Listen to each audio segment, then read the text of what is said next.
গুলো 6টি আলামত রয়েছে, যে আলামতগুলো প্রকাশিত হলে একজন মানুষ বুঝে নেবেন বা জেনে নেবেন যে আপনি মারা যাবেন, আপনি পৃথিবীতে আর বেশি দিন টিকবেন না। 1 নম্বর, আল্লাহ সুবহানাহু ওয়া তাআলা পবিত্র কুরআনুল কারীমের সূরা বাকারার 281 নম্বর আয়াতে কি বলছেন, ওয়াত্তাকু ইয়াওমান তুরজাউনা ফীহি ইলাল্লাহ সুম্মা তুওয়াফফা কুল্লু নাফসিন মা কাসাবাত ওয়া হুম লা ইউযলামুন।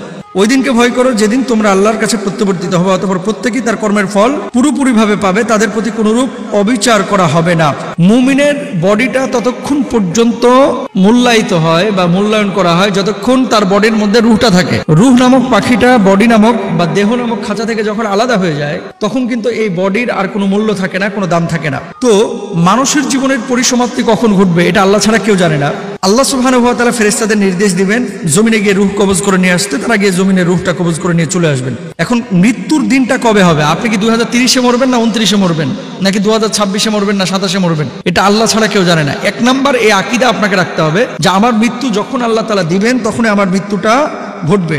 মৃত্যুর হচ্ছে 1 নাম্বার ধাপ, অর্থাৎ ইয়াউমুল মাউত। আপনার মৃত্যুর দিন যেদিন হবে সেদিনই আপনি জানবেন বা তখনই আপনি জানবেন যে আপনি কখন মারা যাবেন। মালাকুল মাউত এসেই কিন্তু ধিপধাপ আপনার রূহটা কবজ করে নিয়ে চলে যাবে না, বরং কিছু প্রস্তুতির বিষয় আছে। আপনাকে জান্নাতের চিত্র দেখানো হবে যদি আপনি মুমিন হন, আর আপনি যদি কাফের বেঈমান হন জাহান্নামের চিত্র আপনাকে দেখানো হবে। তো এই কার্যক্রমগুলো সম্পাদন করতে কয়েক মিনিটের বা কয়েক সেকেন্ডের প্রয়োজন হয়। সুতরাং যখন মালাকুল মাউত আপনার কাছে চলে আসছে আপনি কিন্তু তখন বুঝে যাচ্ছেন যে আপনার রূহটা এখন কবজ হবে। 1 নাম্বার আলামত, রূহ কবজের ফেরেশতা যখন এসে জান্নাত জাহান্নামের আপনার সামনে চিত্র তুলে ধরছে আপনি জানবেন যে আপনার সময় শেষ হয়ে গেছে, আপনি এখন মারা যাবেন। 1 নাম্বার। 2 নাম্বার আলামত কি? আপনি যে মারা যাবেন বুঝবেন কিভাবে? 2 নাম্বার আলামত হচ্ছে আপনার রূহটা যে কবজ করার যে প্রক্রিয়াটা। অনেক সময় মানুষ দেখবেন যে পড়ে রয়েছে, ফেলফেলা তাকায় আছে আপনার দিকে, 5 মিনিট 7 মিনিট 8 মিনিট 1 ঘন্টা 1.5 ঘন্টা পর্যন্ত মানুষ কোনো কথা বলতে পারে না, খালি তাকায় থাকে।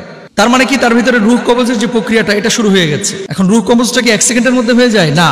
হাদিসের মধ্যে আছে যে যারা বদকার, যারা অসৎ কাজ করে, যারা মুমিন না, প্রকৃত মুমিন হতে পারে নাই, তানবীহুল গাফিলিন কিতাবের মধ্যেও লিখেছেন মুহাদ্দিসিনরা, ফকি আবুল্লাহ সামরকান্দি হাদিস থেকে ব্যাখ্যা করে লিখেছেন, মানুষের যখন রূহটা বের করা হয় বদকারদের গলার উপরে চাপ দেওয়া হয়, রূহটা চলে যায় পায়ের কাছে, পায়ের কাছে চাপ দেওয়া হয়, রূহটা চলে আসে মাথার কাছে। তো এটা একটা সুদীর্ঘ সময়ের প্রয়োজন। সেটা 1.5 মিনিট হতে পারে, সেটা 5 মিনিট হতে পারে, সেটা 1 ঘন্টা হতে পারে, 1.5 ঘন্টা হতে পারে, 2 ঘন্টা হতে পারে।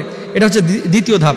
যখন আপনার ভিতরে এরকম যন্ত্রণা বা খুশির কোনো সংবাদ আপনার সামনে উপস্থাপন করা হচ্ছে তখন কিন্তু সে মানুষটা বুঝে যায় যে আমার আর পৃথিবীতে থাকার সময় নাই, আপনাকে এখন চলে যেতে হবে, হয় জান্নাতের পরিবেশে যেতে হবে অথবা জাহান্নামের পরিবেশে যেতে হবে। 2 নাম্বার। 3 নাম্বার, তারাকে কোরআনে স্তরের কথা বর্ণনা করা হয়েছে। কি? কাল্লা ইদা বালাগাতিত তারাকি। এটা কুরআনুল কারীমে আল্লাহ সুবহানাহু ওয়া তাআলা সূরা কিয়ামার 26 থেকে 29 নম্বর আয়াতের মধ্যে বলেছেন, ওয়াকিলা মান রাক ওয়াযান্না আন্নাহুল ফিরাক ওয়ালতাফাতিস সাকু বিস-সাক।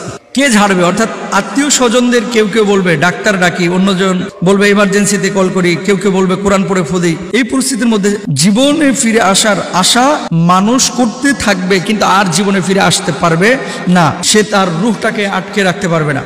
তো আল্লাহ সুবহানাহু ওয়া তাআলা কি বলছেন? কখনো না। যখন প্রাণ কণ্ঠাগত হবে এবং বলা হবে কে ঝাড়বে, এবং সে মনে করবে যে বিদায়ের ক্ষণ এসে গেছে, পায়ের গোছা অন্য গোছার সাথে জড়িয়ে যাবে, এই যে তারাকে, এই পরিস্থিতিটা একজন মানুষের যখন শুরু হবে, 3 নম্বর পয়েন্টটা হচ্ছে, আলামতটা হচ্ছে ওই মানুষটাকে বুঝে নিতে হবে যে আমার এখন বিদায় ঘন্টা বেজে গেছে, দুনিয়া থেকে আমাকে বিদায় নিয়ে চলে যেতে হবে। 3 নম্বর। 4র্থ ধাপ বা আলামত, সেটা কি? সেটা হচ্ছে হলকুম। মৃত্যুর এটাই হচ্ছে শেষ স্তর বা শেষ আলামত, মানুষের জন্য চূড়ান্ত পর্যায়ের কঠিন স্তর। এ সময় তার চোখের পর্দাটা সরিয়ে নেওয়া হবে, চারপাশে উপস্থিত ফেরেশতাদের সে দেখতে পাবে এবং এখান থেকে আখেরাতের স্তর শুরু হয়ে যাবে। অর্থাৎ আপনার রূহটা কবজ হয়ে গেল, আখেরাতের স্তরটা আপনার শুরু হয়ে যাবে। 4র্থ ধাপ। তারপরে এরপরে যেই ধাপটি, সেই ধাপটি হচ্ছে 4র্থ ধাপের পরে মানুষকে দেখেন আল্লাহ সুবহানাহু ওয়া তাআলা কি বলছেন, ওয়াকুর রব্বি আউযু বিকা মিন হামাযাতিশ শায়াতিন ওয়া আউযু বিকা রব্বি আইয়াহদুরুন। আপনি বলুন, হে আমার রব, আমি আপনার নিকট আশ্রয় চাচ্ছি শয়তানের প্ররোচনা থেকে এবং আমি আপনার নিকট আশ্রয় চাচ্ছি তাদের উপস্থিতি থেকে। এটা আল্লাহ সুবহানাহু ওয়া তাআলা পবিত্র কুরআনুল কারীমের মধ্যে বলেছেন। 5ম ধাপ যখন শুরু হবে, যেখানে আজরাইল আলাইহিস সালাতু ওয়াস সালাম প্রবেশ করবেন, মানে মালাকুল মাউত মৃত্যুর ফেরেশতা প্রবেশ করবেন, এই স্তরে মানুষ পরিপূর্ণভাবে বুঝতে পারবে সে কি জান্নাতি নাকি জাহান্নামী। কিভাবে বুঝতে পারবে? আমলের ফলাফল সে দেখতে পাবে, তার পরিণতি সম্পর্কে জানতে পারবে। রাসূল আকরাম সাল্লাল্লাহু আলাইহি ওয়াসাল্লাম এই স্তর নিয়ে বিস্তারিত বলেছেন। বিশেষভাবে যারা গুনাহে লিপ্ত তারা তওবা না করেই পাহাড় সম গুনাহ নিয়ে দুনিয়া থেকে বিদায় নেবে। তো আপনি তওবা না করে যদি দুনিয়া থেকে বিদায় নেন আপনি জাহান্নামে যাবেন, আর যদি তওবা করে আপনি যদি দুনিয়া থেকে বিদায় নেন তাহলে আপনি জান্নাতে যাবেন। 5ম স্তরে আপনি বুঝতে পারবেন যে আসলে আপনি এখন যে মারা যাচ্ছেন আপনি জান্নাতে যাবেন নাকি জাহান্নামে যাবেন। তাহলে যখন জান্নাতের সিমটম বা চিহ্ন আপনার সামনে তুলে ধরা হচ্ছে তখন জেনে নেবেন যে আপনি মারা যাবেন জান্নাতি হয়ে। যখন জাহান্নামের সিমটম বা চিহ্ন আপনার সামনে তুলে ধরা হচ্ছে ফেরেশতাদের মাধ্যমে, আপনি জেনে নেবেন যে আপনি জাহান্নামে যাবেন বা জান্নাতে যাবেন। জান্নাতের সিমটম হলে জান্নাত, জাহান্নামের সিমটম বা আলামত হলে জাহান্নাম। সর্বশেষ যে বিষয়টি, সেই বিষয়টি হচ্ছে রূহ প্রস্তুত হয়ে তারাকের ওপর সর্বোচ্চ স্তরে পৌঁছে যাবে এবং রূহ বের হওয়ার জন্য মালাকুল মাউত এর নিকট আত্মসমর্পণের জন্য নাকে মুখে অবস্থান করবে। অর্থাৎ এই রূহটা আপনার বডি থেকে, রূহের অবস্থানটা কোথায় জানেন? রূহের অবস্থানটা হচ্ছে আপনার হার্টের কাছে, আপনার বুকের মধ্যে। এখন এই রূহটা যখন বের হবে আপনার নাক দিয়ে মুখ দিয়ে, তখন এটা চূড়ান্ত পর্যায়ে, অর্থাৎ আপনি বুঝতে পেরেছেন যে এই মুহূর্তে আপনি মারা যাবেন, মানে শেষ, আপনি আর নিঃশ্বাসও নিতে পারতেছেন না। সর্বশেষ যে স্টেপটা, আপনার রূহটা আপনার দেহের থেকে যে বিচ্ছেদ ঘটবে, এই সময়টা মানুষ বুঝতে পারে যে আমার জীবন প্রদীপ এখন নিভে যাবে। মানুষ কিন্তু তখন কথা বলতে পারে না। তো এই জিনিসগুলো আসলে আমরা যে আলোচনাগুলো করি মূলত মৃত্যুকে স্মরণ করানোর জন্য, যাতে করে দুনিয়া বিমুখ আমরা হই, আখিরাতমুখী যাতে করে আমরা হই। আল্লাহ তাআলা আমাদের সবাইকে বোঝার তৌফিক দান করুন।